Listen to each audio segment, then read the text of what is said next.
Hey everyone, welcome to another episode of Community. I love recording in person. Everybody knows that, but I love chatting with actual badass business owners in person, locally. I've got Becky Prime here of Beck's Broth. Hi, Becky. Hi. I am so thrilled to have you, and for so many reasons. One, you're like a baddie, like you're doing the thing. But also, I just think you're doing so many cool things at once, like marketing wise. I know we were just talking about angel investing and all of that. Like just doing so many cool things. So I would love for you to just give people a little bit of the lay of the land of, how you got Beck's Broth started, what your vision is for it. Mm-hmm. And yeah, I'm so excited for everyone to hear about it. Well, hi. Yeah, so I'm the founder of Beck's Broth. For those of you who don't know, we take your favorite everyday beverages like coffee, hot chocolate, and matcha, and we've infused it with pasture-raised bone broth, which gives you 15 grams of protein per serving. Mm-hmm. So started this business right out of the pandemic, in the midst of the pandemic pretty much. Started at the farmer's market. I'm a gut health nutritionist, so during that time I was always trying to get my clients to drink bone broth. Nobody wanted to drink bone broth, but they still wanted to shop at Starbucks every day. Right. So I was like, okay, maybe we'll make the bone broth taste like Starbucks. And then Beck's Broth was born. I found a commercial kitchen in town, started going to the farmer's market every single Saturday. It was a liquid format in a glass jar. And gosh, it was so much work. I was so exhausted. I fell so in love with the entrepreneur community in Guelph and Kitchener and Waterloo. But Beck's Broth started growing so much where to the point every time we got an order, I just wanted to cry on the inside because I was like, oh my gosh, now I have to go and fulfill this order. And it became like a real big challenge. But I knew it was my future. So I knew we needed to innovate the product so it was light in weight and shelf stable. So we did that in late 2023. So it's been 2 years of our new powder format. And yeah, it's been growing like wildfire. We're in about 450 retailers across Canada now. We're in a couple of retailers in the US, and we have our e-com shop and Amazon, and we're just trying to do it all at once now. Oh my gosh, doing it all at once and so well. And you're like, I just love your story for so many reasons. Mm-hmm. Like one, locally homegrown, like so cool. Two, you're like fucking everywhere. Like you're like getting after it everywhere I look. You are there. You're always innovating like new products. You just had like a pumpkin spice one for the fall. I'm obsessed with the mint one. I love mint, and so I was adding before I would add like the mint element to it, and I don't need to do that. So it's so good. It's coming back too, so don't worry. We're gonna do a full-on launch in a couple weeks. Oh my gosh! Yeah. Okay, amazing. So like you're always kind of like working with the times and all of that. And it's actually funny because mutual friend of ours, Tara Hosey from Encompass, we both had babies, kind of in a short span of time, and I was like, "What do you do to get your like milk production up?" And she's like, "This isn't like a doctor piece of advice, but I do drink Beck's Broth." And I was like, yeah, I don't know if that's what it actually does, but like the protein and all of that, like just so good. It tastes so great. So congrats to you for building such an amazing product. You. Thanks so much. And I'd love to hear when young mothers are drinking the product because it's perfect for people like you. People like that are constantly busy doing something, taking care of a babe, need the high quality nutrients, but don't have all that time to freaking be a 5-star chef all the time. So to be able to get some really great quality nutrients in a mug in literally 30 seconds, that just, it makes me so happy to hear that. So thank you. Oh, I love it. Well, what's your, like, when you think about, 5 years out, like what is kind of like your big vision for Beck's Broth? Yeah, since I have Dominique Mastronardi on my team now, so she's a Beck's Broth partner. We were just friends beforehand. But when we were really talking about the future of Beck's Broth, we both just said we just want to be the biggest and like coolest, baddest bone broth company on the market. Like we want to do something crazy that the industry hasn't really seen before, especially in our area. Yeah. So I think we just want to take it. We want to have so much fun with it. We want to eventually exit. Like that's our main goal within 5 to 8 to 10 years. I mean, 10 years might be a little bit rich. Maybe 6 years. I know. I say that about the social slimming too. I'm like, I don't know that I have 10 in me. I don't know if I had 10 in me. And then also, since we're growing so fast, I don't know if I would be the best CEO in 10 years from now because we, knock on wood, but it's going to be fucking huge. Yeah. But so I definitely think we're gearing up to for an exit in our future, which is why we're doing a series, like a round right now of investment, our first investment round. We noticed that with our goals of trying to grow really quickly and profitably for our exit, we realized that we're growing so fast right now that we really can't continue to like fund ourselves. Like it's Yeah. like, okay, like great when you are growing like a product-based business, you need to make sure like we have our projections for what we want to sell 6 months from now. But oh my gosh, we need that money in our pockets now to be able to like co-pack and buy the ingredients and stuff. So Make the broth. yeah, so a cash injection would be very nice and help us out. And right now we are so scrappy, which is what I think is what makes our marketing end up working, because we can be really reactive, really fast, and we have to think of doing the stupidest, silliest things because we have no money to do anything else. We can't pay for things to be so prim and proper all the time. We need to get really scrappy. So I think that's why a lot of our marketing just kind of comes off as like comical and funny and relatable. Yeah. But done in like a tasteful way, if that makes sense. Yeah, no, definitely tasteful. Okay, let's talk about it, because this is like why I really wanted to invite you on the podcast, other than you being like a local baddie. But so firstly, like when we talk about marketing, there's a few channels I think you're like really mastering. So we'll go through them. But like LinkedIn, you are being like raw founder story, like founder led. And I actually think that that's so magical, because a lot of people, they hide, especially physical products, they hide behind their product. They're like, hello, like I sell broth and this is the broth and look at my broth. And it's like, yeah, but people actually like, they care about the broth, but they really care about you, your expertise and all of that. Like I'm invested in a company called Gut Personal, and Bridget, who's an amazing founder, but like also a gut nutritionist, was like, I'm bloated, I was missing my period, like all of these things. And then I started taking magnesium, started doing this, and I had this amazing transformation. And now I do that for other people. And that's like, I'm sure part of like, you know, your story of what you saw in your clients. So let's talk about LinkedIn. Like, what drew you to the platform? What are you seeing that's working on there for you? Yeah. I actually remember that exact moment when somebody mentioned LinkedIn to me in business. And it was still when we were doing the liquid in glass jars. And I was at a trade show in Guelph. I think it was like a local Guelph market and whatnot. Yeah. And we had somebody from Boundless Accelerator, Mickey, if you're listening, I love you. But she ran up to me and was like, oh my gosh, like there's this guy at this trade show. He's very connected to the industry. Like, when are you leaving? Because you need to meet him. And this is like right when we were wrapping up. At the end of a trade show, you're exhausted, right? Yeah. So to be able to be like, okay, well, like make sure he just gets here soon, because like I need to leave. And so You're like, this guy better change my life. And he did, God damn it. So I waited for him. His name is Rob Rathke, super great connector in my life still to this day. But so we were talking, and he's really immersed in the grocery landscape and product-based and whatnot. And so we were chatting, and he's like, well, like, what's your LinkedIn handle? And I was like, oh, like, I don't have one of those. And he's like, look, he's like, the next time I see you, you better have a LinkedIn page. He's like, if you're growing this business to exit, if you're growing to be a big deal, to get into grocery, to sell online, like, you need a LinkedIn, like, profile, and you need to be active on it. Like right now, he's like, right now, what works for you? And I'm like, oh, well, like Instagram, like that's our bread and butter. And he's like, okay, well, imagine that, but to all these professionals that can actually help propel you further and faster in the grocery world. So I really took that conversation seriously. I went home, I made a LinkedIn.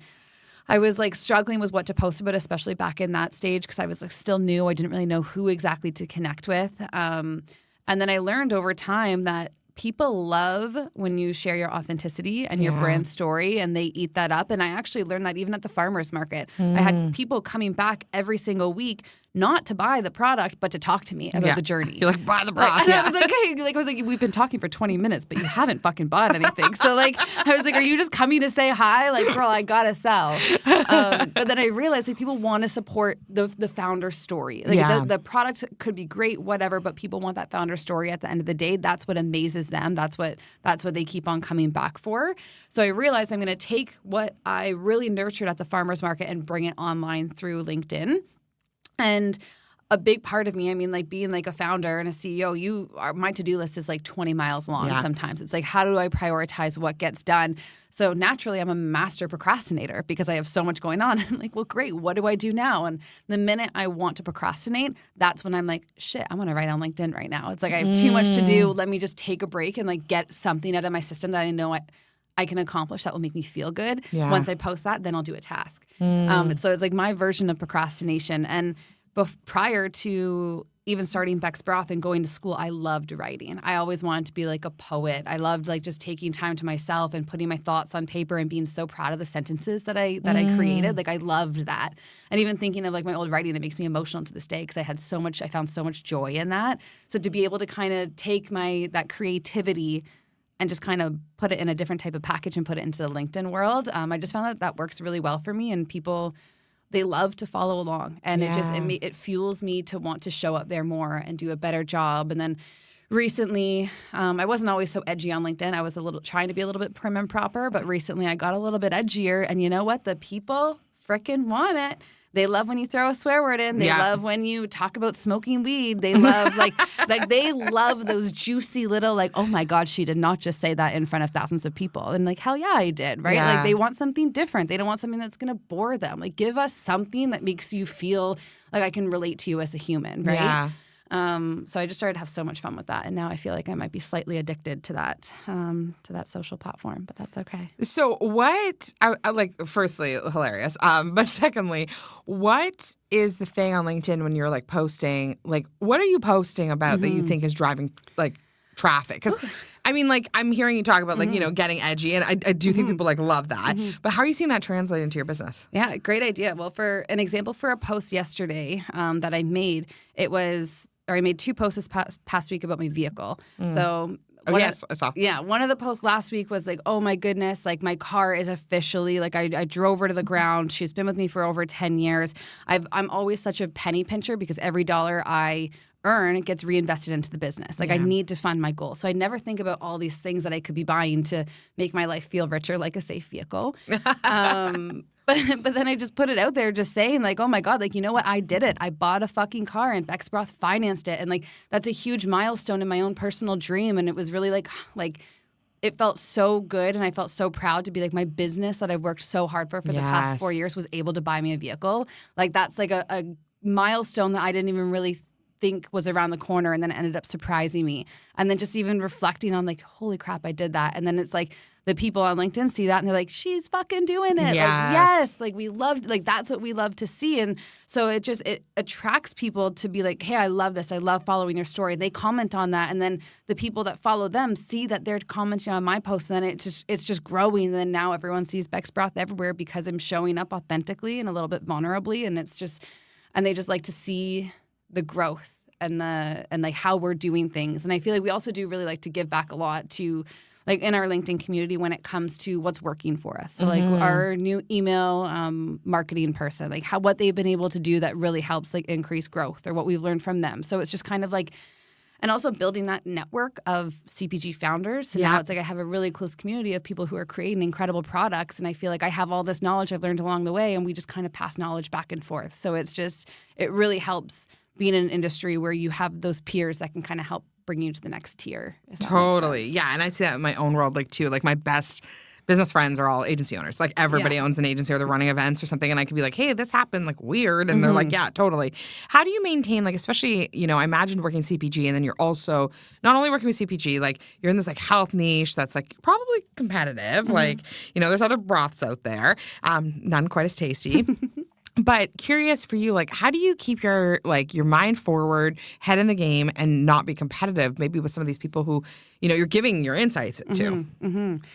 Great question. I think we just distract ourselves with having fun. Like we get the job done, we're growing, but there's no sense of like this weird competition. It's like, hey, how can we all play and like have fun together? And we have to work, and at the end of the day, we have to get our shit done. But how can we do it in a way that's going to build us like stronger as a community, and like make sure our team feels supported, and like what's driving the needle, what's working, what's not working. I feel like we really built a solid foundation of Beck's Broth employees and other peers in our circle of just like, we're just here to drive the needle and have fun. Like we don't, our industry, food's a little bit different than like tech and everything else, where it's like, it's not competitive. Like, I mean, this like at all, everyone wants to share their secrets, and because everyone knows how freaking hard it is.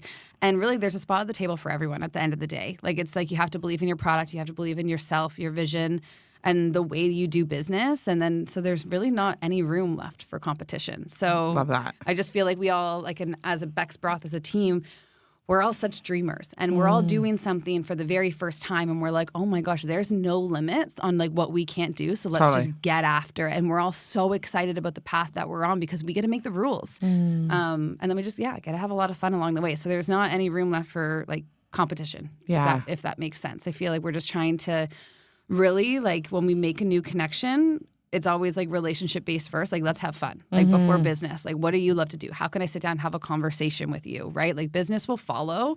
It'll always be there. But like, you need to figure out if you want to do business with that person at the end of the day, right? Like, do I like talking to you? Do I like picking up the call? Are you going to be say if it's a retailer, are you going to be a retailer I like working with, or are you going to make me feel like shit? So I feel like it's so important to find that first. But yeah, and I feel silly saying it, but we just have a lot of fun. And like, there's hard days, but at the end of the day, like, we genuinely love what we get to do, and we don't put anybody on this pedestal where like they're not allowed to make mistakes. So if something does happen, it's like, no worries. Like, then we'll figure it out. Like, we don't believe in that weird discipline in our like business where nobody makes each other feel like shit. Like, at the end of the day, it's like, oh, like, well, okay, that didn't work. Oh, that sucks, and I'm so sorry that you have to feel that. Like, what do you need from me? Like, how can I help? A lot of ownership. A lot of, and I feel like there's just so much respect too. So, yeah, it's amazing. Well, I'm curious for you, like, so many things like you brought up there and so many good insights, because I think it is easy, like, in business.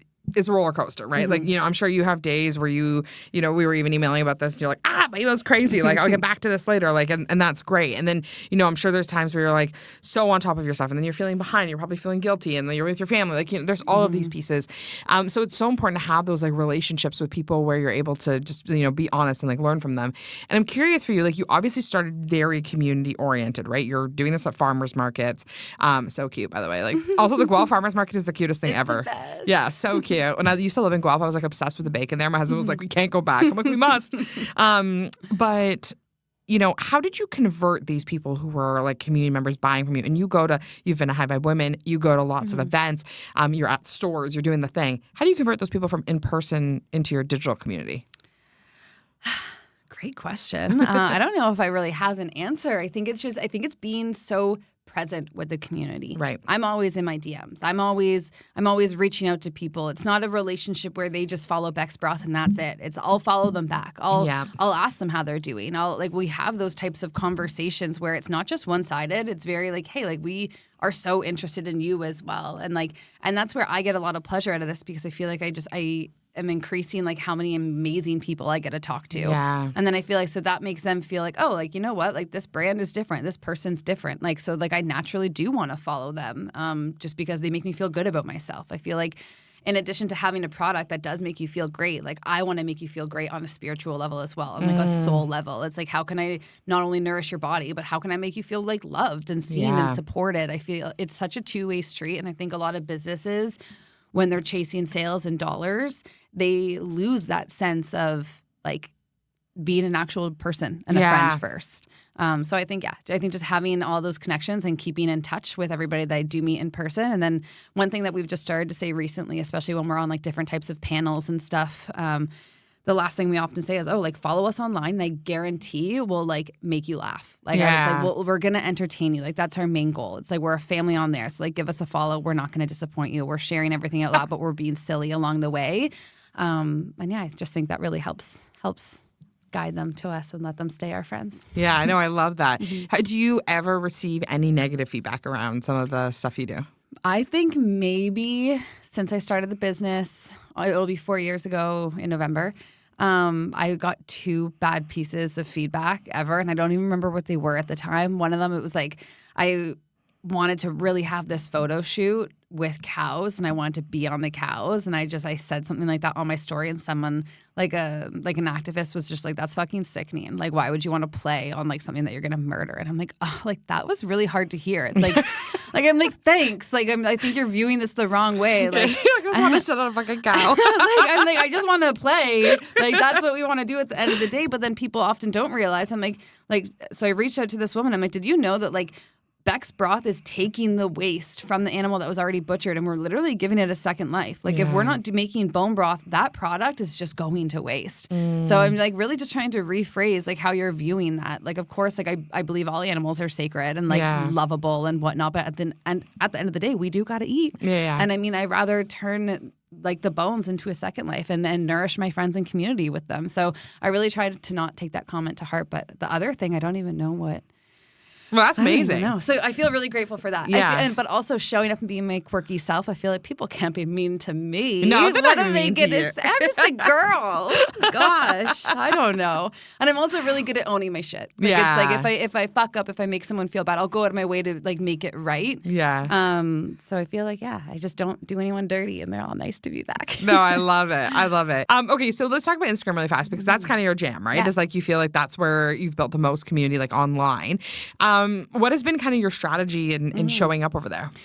Yeah, we really like to post every single day. Yeah. So that's something that we try and get really strategic about. And then also something that we really started to adapting to a couple of months ago is we hired a videographer. So we do so many cool things in each of our roles, like going to different conferences, going to trade shows, like having all the fun and doing and going on a run, for example. Like Dom's going to be running in a cow costume in a couple weeks. And of course, we're going to get Hopefully our no one tries to sit on her for a photo. I know.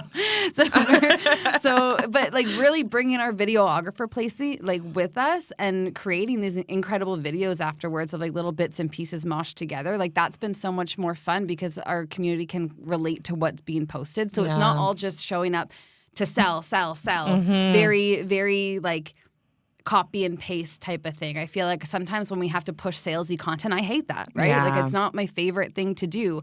But when we share the behind the scenes and fully show up behind the scenes, like that's what builds the most traction. Even right now, sharing my, like the post that I shared yesterday on Instagram, for example, it got, let's say like 15,000 views, where if I'm to do a salesy post, it maybe gets like 2,000 views, 3,000 views. So people just want to see the behind the scenes stuff more. And then also I really like live in the DMs. Like when I'm almost like with LinkedIn, when I procrastinate, I just go to LinkedIn. No, I go to my DMs and I talk to everyone. It's like when someone sends me a message, if someone follows us for the first time, I'll send them a welcome message that's not like auto triggered by just them following. And so I'll actually go to their profile and send them a welcome message and just try and really be relatable. But yeah, so I think just be as human as possible as you can on there, and just don't show up salesy all the time. Make that one of your pillars, but have 5 different pillars. So like one of them is also like quality and sustainability, like that education portion of it. Some of it is salesy. The other is brand story. Like the other, it's like team building per se. But so we really just try and make sure that we have diverse pillars that we're hitting, but then also just like having fun along the way. Yeah. That's the biggest thing. Because something I think that's interesting that you do, and I don't see a lot of brands do this, so this is why I'm like kind of, you use your Beck's Broth page, but you also post content about it like that's business related. Like, so like I don't know why this resonated with me or like I thought of this, but one time you posted it, I think it was a story of a Slack message between your like your team about, I think you guys were gonna hit 7 figures. Yeah. And congrats, by the way. Thank you. Huge milestone. I think it's like in Canada, it's like, is it 1% or 2% of women own businesses? Not a lot get there, which Yeah. is, I hope to change that one day. Yeah, big time. Me too. And so I remember seeing that and like, you know, I don't know, like, you know, I don't see Array doing that. I'm not seeing like, why is Array the first thing I thought of? I'm not, like, I'm not sure.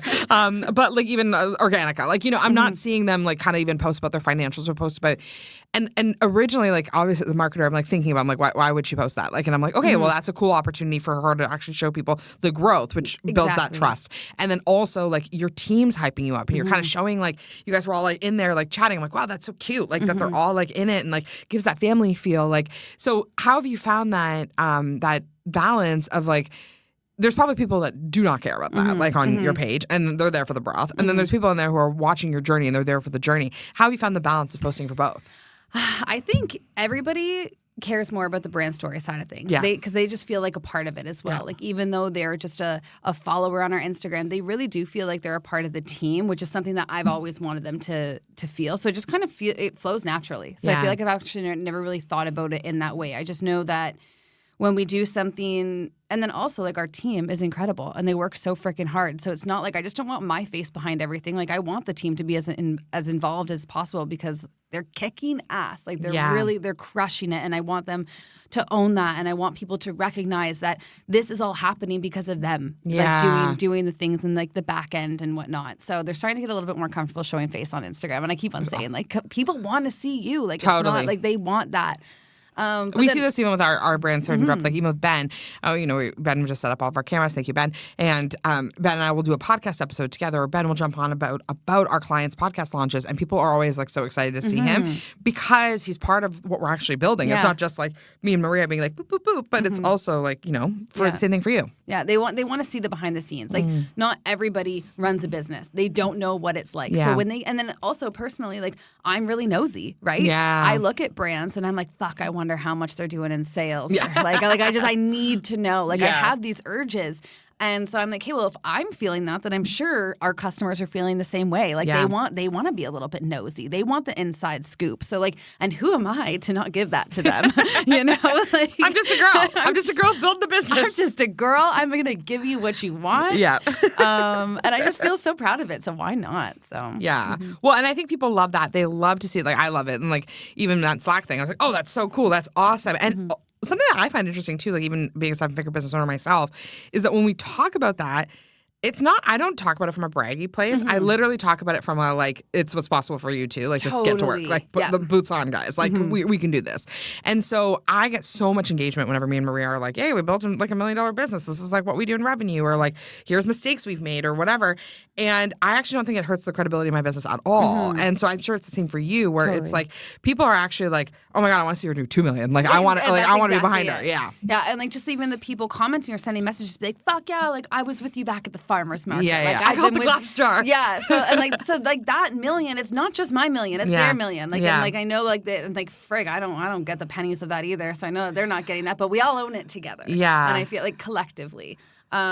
Which just it feels really cool. And like they are like our customers and our followers online, like they've helped build the business. It's not just me. Like it's totally up to them. And I can be so candid and show up on a story just like, and this is something we've done since the very beginning. If we're not hitting our sales numbers, I'm very like, hey guys, we're not hitting our sales numbers. Help us, right? Yeah. Like my dog needs surgery. I can't afford her surgery. Help me. Like please place an order. Like I'll be forever indebted to you. But I feel like it's one of those things where if you don't ask, you're not going to get, right? Like you're not going to see that opportunity. So why not? And I think I dropped my ego a long time ago, and like some people might be like, oh, like she's like pleading for like to raise money for her dog's like surgery, but it's like, yeah, but I'm her mom. Like I'm gonna do whatever it takes. Yeah. And I have a community of 15,000 people at my fingertips. So like, why wouldn't I like let's like work smarter, not harder, people. Yeah, right? Totally. Yeah. Sorry, I don't know what your question was. No, that's a great answer. Great answer. Okay, one other thing I want to ask you about is about like trending content, because that's something you do a really good job with, Becky. It's like, so even. Like when you did your pumpkin spice launch, you did like a Spice Girls like photo shoot, and you said you're like, we do things like Scrappy or whatever. Like it didn't look Scrappy. There was like nothing Scrappy about it. Like it looked awesome. Obviously, I knew what flavor was coming out, but I was like, you do such a good job with your flavor drops. Where people, there have been times where you've been like, I'm launching a flavor, and I'm like screenshotting the thing and I'm zooming. I'm trying to see the envelope. Like I need to know what's in that satch. So curious for you, like how much of like trending content is like important to you? Like, is that something? And how do you like get creative with it? Yeah, well, let's round back to the pumpkin spice launch. Yeah. So that was something where about 2 months out, we finalized the flavor. We all agreed that's what we're launching on, and we're just trying to build back like what do we need to do when? Like kind of like a critical path. And I remember being on the phone with Macy, and I'm like, we need to think of something crazy for this campaign. The people are expecting it of us. Like, let's have fun. Like it's like the pressure's on. Like let's get silly. And I'm like, oh my God, pumpkin spice, like Spice Girls. Like nobody's done that before. And like just thinking of our dream team right now, it's like we can easily be Spice Girls, no problem. And boom, like there's like, that's the vision and that's what we're doing. And we rented a studio, and God bless Macy's closet. She just had all these fantastic clothes that were really fitting for the Spice Girls. And we just had fun with it. And we get silly and we brainstorm. And then we actually like take our brainstorming sessions seriously and put action towards them.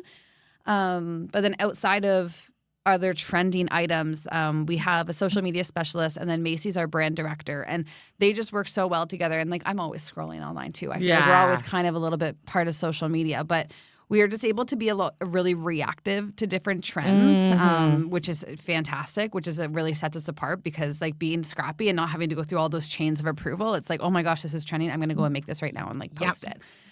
So Nina and Macy and our old social media specialist, Olivia, they just did a great job of being able to kind of follow the trends and try and stand out from the rest. But yeah, it's just been a lot of fun.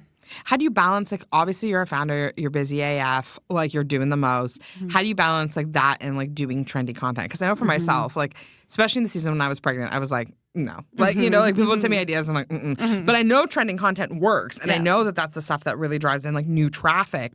So curious for you, like, how do you find that balance?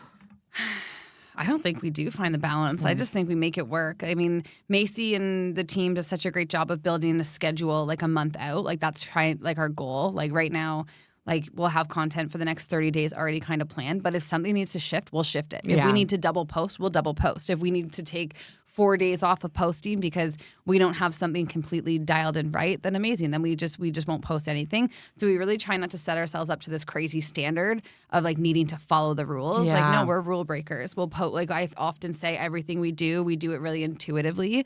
So we just kind of listen to what we feel like needs to happen, and then we react or we shift and we work towards that. But there's really no pressure associated with it. I feel like we're able to really find that balance of working with the trends, but then also having our regular content. But it finds us in a really intuitive and a fun way. It's like, well, like who has time? Like sometimes now that we have a videographer, it's a little bit like this week I was in Toronto and we were filming for a smoothie collaboration that we did with a retailer, which was super fun. But then tomorrow we will also be filming again for some videos that we want to put together for our investment round. So it's a little bit like sometimes that work can feel a little bit heavy when it's like you need to be on multiple days a week for content related purposes.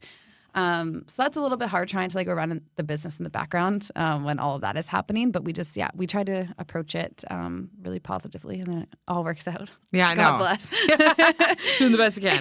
Okay, my last question for you. So, like, obviously community is like a pillar for you. Like, I can tell like how you're talking about it. But how much has collaboration been part of like what you've been building? Whether that be like pop-ups at events, retailers, influencers. Like, what have been the key collaborative initiatives you've taken on to be able to grow your business? Yeah, I love that. So coming from influencers online per se. So we have like a core group about like 10 women who have been with us since the very beginning, who have always posted about Beck's broth without ever asking for free product or to be paid for it. And they really helped me grow in the beginning. And like, so now hopefully like we are able to give back to them like a little bit more, but it's really, we haven't done so much paid influencer type work. So it's really just community based. Like, hey, we'll just give you product now if you just want to like post product, but we really don't make it feel like a need for them. It's like, hey, if you want, like that's why we create the free PR packages when we're doing our launches. We always try and make 20, and it's like, hey, well, people who have been really showing up for us organically, take this box. Like we just want to thank you for like going out of your way and posting for free. Like that doesn't go unnoticed. I value every single person who takes a picture of Beck's broth, throws it up on their story, because that helps us grow so much. If you have 1,000 followers and you're posting a picture of Beck's broth, you're now exposing our brand to 1,000 new eyes. And I treasure that so much. But then also when it comes to different types of collaborations with retailers or yoga studios and gyms and stuff and whatnot, like it's so much fun for us as a brand because we're all interested in that type of growth, and we're all so active as women. And it's just kind of like, okay, well, now I'm not really working. Now I can pop up in this cool yoga shop and like kind of work with them and get my activity in for the day and be around like-minded people. And that's what's filling my cup. Oh, wait, it's actually working too. Like I'm doing my job while I'm doing that. So we always try and look for opportunities that nourish us on both levels, like personal and like work balance, which is really nice. Retailers, they crush it for us. I feel like in the beginning, it was really hard to be able to scale at retail until I finally took it completely seriously this year, which ended up paying off for us. But going to these retailers, like they're doing the same thing that I'm trying to do, and that's nourish the community around them. Yeah. So I often find that retailers are so collaborative because they understand what it's like. Like they're just trying to provide the best service to their customers, and that's all I'm doing too. So hey, we have the same freaking goals. Yeah. So why not create something so special to give back to the community? Collaboration since day one has always been such an important thing for us, and working with our community. And without our community or collaborations with other businesses, like we wouldn't have gotten this far this fast. Yeah, I love that. Honestly, such a like inspiration, because I do think so many times people get closed off, or they think like, like you are so grassroots roots in the way you do things. Like I always say that when anyone asks about you, I'm like, she is scrappy as fuck. I don't know if I know a scrappier entrepreneur where you're like, hey, can we do this? And like, I'll give you broth for it. Or like, can we do this? Like it's just like I negotiate. Yeah, like you gotta, right? And it's so or else funny. I'd go bankrupt, Yeah, right? Like it's like, and I 100%. know it. Like I'm not this flashy person. Like business is expensive. I can't do it all, but I still want to be a part in a way. Yeah.